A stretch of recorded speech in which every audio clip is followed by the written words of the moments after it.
The negotiation chamber aboard the neutral station was grand but sterile, its cold, metallic walls reflecting the uneasy tension in the air. The Galactic lords had insisted on this location, an ancient diplomatic hub orbiting a dying star, as if they sought to remind humanity of its insignificance. Ambassador Elias Varian stood at the head of Earth's delegation, his posture rigid but composed. He had negotiated with warlords and tyrants before, but the Galactic lords were different. They ruled through dominance, not diplomacy. Towering figures clad in ceremonial armor lined the opposite side of the chamber, their reptilian eyes watching him with barely concealed disdain. At the center of the alien assembly sat High Lord Vorex, his obsidian skin gleaming under the artificial lights. Unlike the others, he bore no expression of contempt, just a cold, analytical stare, as if he were studying an insect beneath his boot. "You requested these talks," Elias began, his voice measured. "Humanity has no desire for war. We seek cooperation, trade, and peace." Vorex let the words hang in the air before responding. "Peace." His voice was a deep, guttural vibration, laced with amusement. "Humans speak of peace as if it is something freely given. Peace is earned through strength." Elias exhaled slowly. He had expected resistance, but not outright dismissal. Strength can be measured in many ways. Cooperation leads to mutual prosperity. War, however, is destruction for all involved. A ripple of hissing laughter moved through the lords. Vorex tilted his head. "You misunderstand, Ambassador. War is prosperity. It is how empires rise. Weakness, on the other hand," his sharp, black claws tapped against the armrest of his throne. "Weakness invites annihilation." The shift in the air was sudden. An invisible signal passed among the lords. Elias barely had time to register the movement before one of them lunged forward, a blur of motion too fast for an unaugmented human to follow. A flash of silver, and then pain. Blinding, searing pain. He staggered, a foreign weight sinking into his chest. Looking down, he saw the jagged ceremonial dagger embedded between his ribs, dark blood pooling around it. His vision blurred. Yet he remained standing, his hands grasping at the hilt, as if he could pull it free through sheer will. The lords watched in silence, their laughter gone. The one who had struck him, a warrior marked by scars, stepped back, reverence in his gaze, as if he performed some sacred rite. Elias lifted his eyes to Vorex, whose expression had not changed. "This," the High Lord said, "is how we reject weakness." His legs buckled. The world tilted. The cold floor rose to meet him. Somewhere, beyond the veil of his failing senses, he heard the distant echoes of shouts. His security detail reaching for their weapons, diplomats crying out in horror.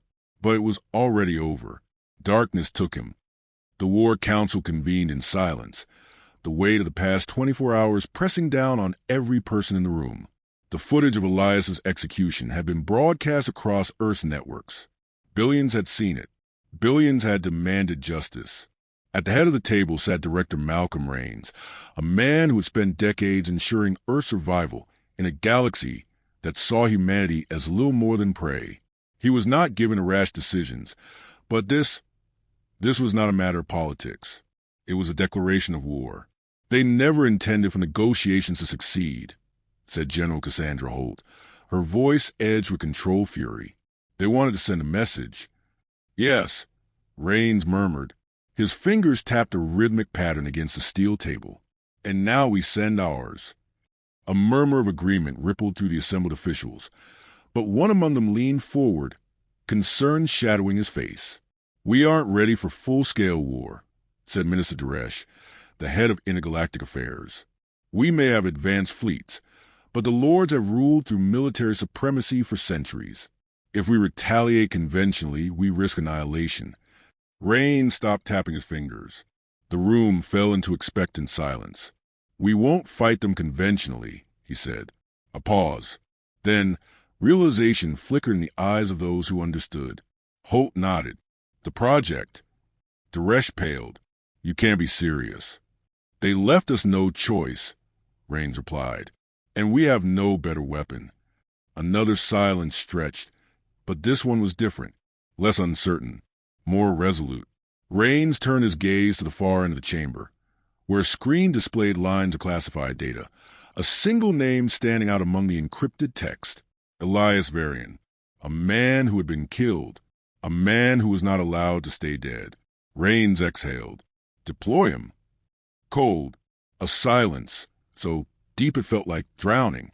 Then a gasp, a sharp intake of air. Like a man surfacing from the depths of an ocean he never knew he was sinking into. Elias Varian opened his eyes. Light, blinding, harsh. His body convulsed, muscles screaming as if fire coursed through every nerve. He tried to move, but restraints held him in place. Metal, secure, familiar voices echoed around him, distant at first, then growing sharper, more distinct. Neural activity is stabilizing, heart rate elevated, but within expected parameters. Cognition appears intact. He's awake. The words cut through the haze in his mind, snapping his focus into place. He turned his head, his vision adjusting. A sterile chamber surrounded him, walls lined with monitors, biometric scanners feeding information to unseen observers. The air smelled of antiseptic and ozone, laced with something else, something unnatural. Then the memory struck. The chamber aboard the neutral station, the Galactic Lords, the dagger, the pain, the moment of death. He had died, and yet he was here. A figure stepped forward, the overhead lights casting sharp angles across her face. General Cassandra Holt, a woman who had spent her life waging wars that never made it to the history books. She studied him with an expression that was neither sympathy nor satisfaction, only assessment, as if measuring success of an experiment. How do you feel? Elias breathed in. His chest expanded effortlessly. There was no pain, no wound, just a strange sensation beneath his skin, like something humming beneath the surface. His hands flexed against the restraints. The metal groaned. He was stronger. His eyes met hers. What did you do to me? Holt didn't answer immediately. Instead, she nodded to a technician who pressed a series of commands into console. The restraints clicked open. Elias sat up, his movement smooth, effortless. Too effortless. You died, Holt said simply, but we weren't ready to let you stay that way. Elias swung his legs off the table, testing his balance. It was perfect, too perfect. His heartbeat, steady, measured. His breathing, regulated, precise. He could hear the hum of machinery in the walls, the quiet murmur of voices outside the chamber. Resurrection was impossible, and yet Holt gestured toward the screen beside them, where lines of data scrolled endlessly. We call it the Resurrection Protocol, a fusion of nanotechnology and advanced bioengineering. We rebuilt you at a cellular level, strengthened you, enhanced you. Elias reached for his own wrist, pressing his fingers to his pulse. It was there, steady, unyielding, but beneath it, something else pulsed, something foreign. He looked up. You turned me into a weapon. Holt didn't flinch. We gave you the means to finish what they started. The words settled into space between them. The Galactic Lords had murdered him as a show of power, a demonstration of what happened to those who dared challenge their rule. They had expected fear, submission. Instead, they had given Earth its greatest weapon. A door slid open behind Holt, and another figure entered, Director Malcolm Rains. His presence was heavy, carrying the weight of decisions no one else dared make. His gaze met Elias's, unreadable. I won't lie to you, Rains said. This wasn't done out of sentiment. It was necessity. Elias studied him. The unspoken truth hung between them. He hadn't been chosen just because he had died. He had been chosen because he was capable of what came next. Holt stepped aside, revealing a second screen. It displayed the Galactic Lord's primary war council. Alien faces Elias had last seen in the final moments of his first life. The memory of their laughter, their certainty, burned beneath his skin. We're not sending a fleet, Rains continued. We're sending you. Elias's fingers curled into a fist. He felt the strength in his grip, the power beneath his skin, the hum of something new, something unnatural, yet entirely his. They think they killed me, he murmured. A pause, then a slow smile. Let's show them their mistake. The void of space stretched endlessly beyond the stealth pod's reinforced hull, a black abyss punctuated only by the distant glow of stars. Elias Varian sat motionless in the cockpit, his eyes fixed on the looming silhouette ahead. The war world of the Galactic Lords. It was less a planet and more a fortress, its surface carved into labyrinthine strongholds, its orbital defenses woven into an impenetrable net. To any other infiltrator, it would be suicide. To Elias, it was an invitation.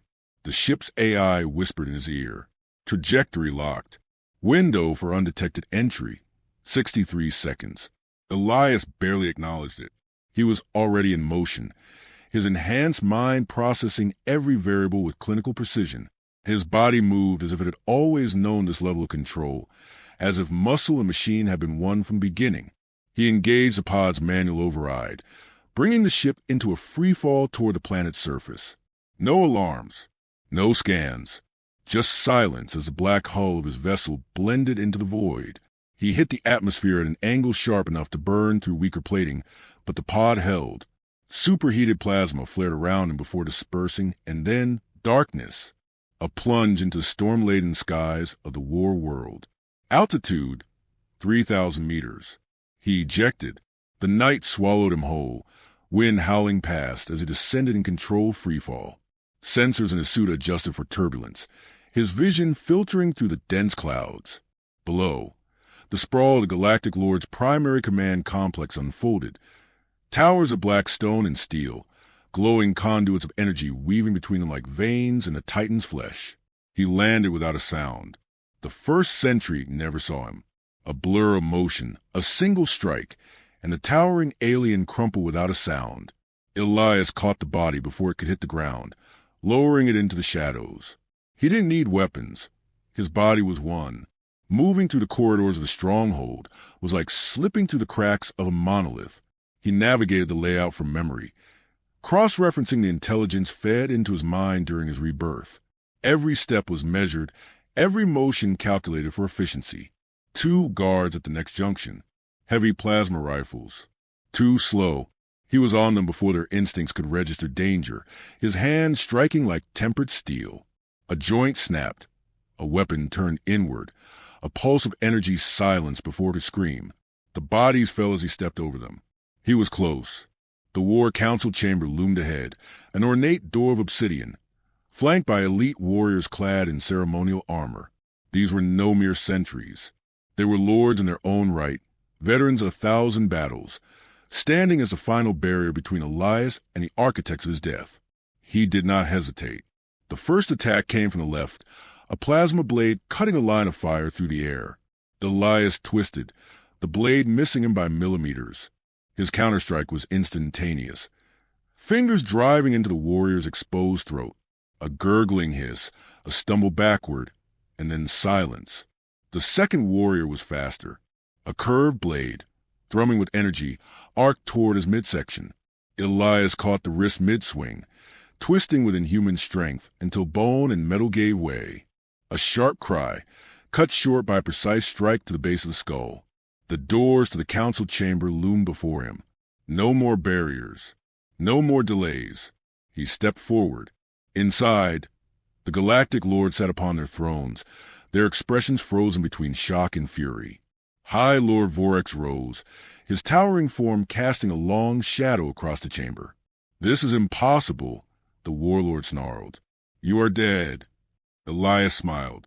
"Not anymore." Vorex collapsed to one knee, obsidian blood pooling beneath him. The remaining Galactic Lords stood frozen, their reptilian gazes locked onto their fallen leader, struggling to reconcile what they had just witnessed. For centuries, their rule had been absolute. For centuries, they had crushed civilizations under the weight of their superiority. And yet here, before them, stood a single man, a human, who had defied death itself to shatter that illusion. Elias exhaled slowly, feeling the residual hum of his enhanced physiology settle. The battle was over. The war was just beginning. Vorex coughed, a deep, wet sound, his armor cracked and useless around him. "You think this changes anything?" His voice was weak, but the arrogance remained.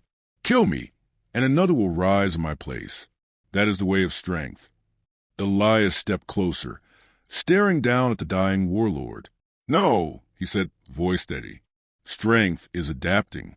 Strength is knowing when to stop fighting." Vorex bared his sharp teeth, a slow, painful smirk forming on his bloody face. "Then you do not understand us at all." Elias held his gaze for a long moment, then turned to the rest of the lords. They watched him with unreadable expressions, their hands twitching near their weapons but not daring to act. Fear had crept into their bones, something they had never before associated with humanity.